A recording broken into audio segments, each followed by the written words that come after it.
I hope you are healthy and well.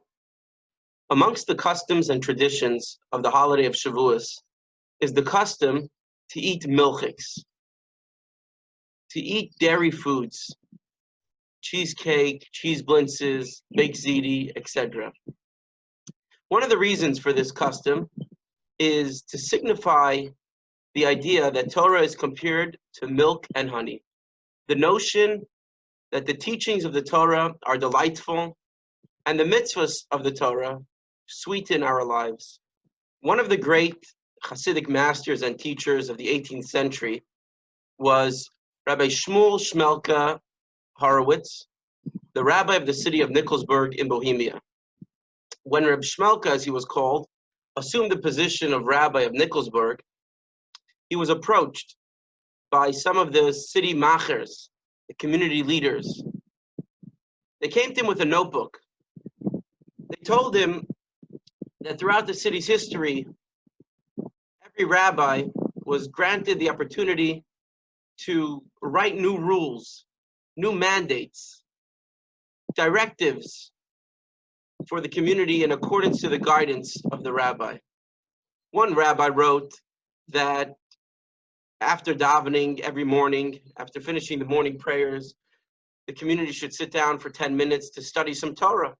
Another rabbi wrote that there would be a designated time and place for those who would come to collect tzedakah to receive their donations, and so on, every rabbi with their initiative. So Rabbi Shmelka takes the notebook and he begins to write. He finishes writing and he hands the notebook back to the community leaders. They start looking at what Rabbi Shmelka wrote and they begin to chuckle. Rabbi Shmelka wrote the 10 Commandments, the 10 Commandments that were given at Sinai. They turn to Rabbi Shmelka and they say, Rabbi, we think you misunderstood. This is supposed to be new rules. The 10 Commandments are old rules. Aha, said Rabbi Shmelka, that is your mistake.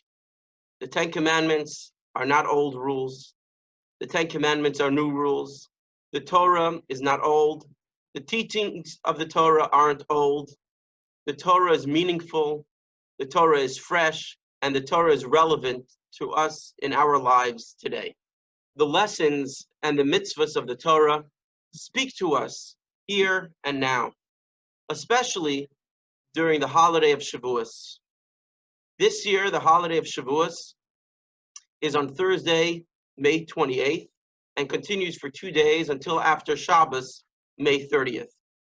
On Shavuot, we celebrate the giving of the Torah at Mount Sinai, and first and foremost, the 10 Commandments. There is an age-old Jewish tradition that when a child is first brought to cheder, to Jewish school, he's wrapped in his father's talis, his father's prayer shawl, and he's given to read the Hebrew alphabet, Aleph, Beis, Gimel, Dalet, and there's a small ceremony called the Areinfirnish. During this ceremony, the teacher places some honey above the Hebrew letters of the alphabet, and the child licks the honey off the letters. Why? So this child should forever associate these letters and the study of Torah with sweetness and with delight. And he should always know that the study of Torah, the teachings of the Torah, are not a burden, they are beautiful. Mount Sinai is in a desert, yet the Torah indicates that during the time of the giving of the Torah, Mount Sinai miraculously blossomed with greenery and was decorated with flowers. It is for this reason that many people buy flowers for their homes and for their shuls for Shavuot, the time of the giving of the Torah. Why the miracle? So we should always remember that the Torah, its teachings, its mitzvahs, makes our lives beautiful and delightful. The holiday of Shavuot also marks the yahrzeit, the anniversary of the passing of a very significant person in Jewish history.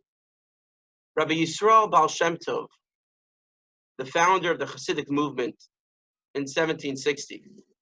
One of the great novelties that the Baal Shem Tov taught was the importance of joy in general, and specifically while davening and doing a mitzvah. In fact, the Baal Shem Tov and his followers were dubbed the Freilacher, the happy folk, because they were often seen singing and dancing to a happy Hasidic tune. For some, it seemed so strange.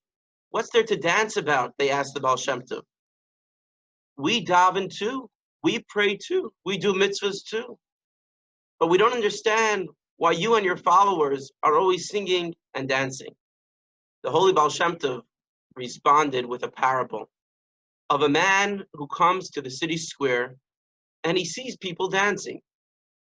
And he thinks all these people must be Meshuganas. They must be crazy people.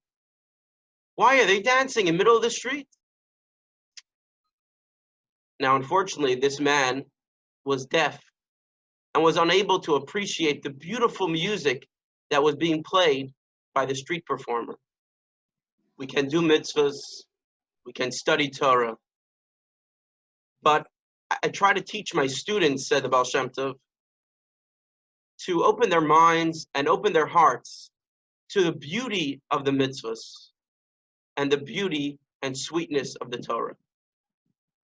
And when we understand that, there's a lot to be happy for. I miss you very much, and I want to take this opportunity to wish you a happy Shavuot. I also want to wish you that we should receive the Torah with joy, and the Torah should be internalized within us. And I want to wish you and your family a good Yom Tov.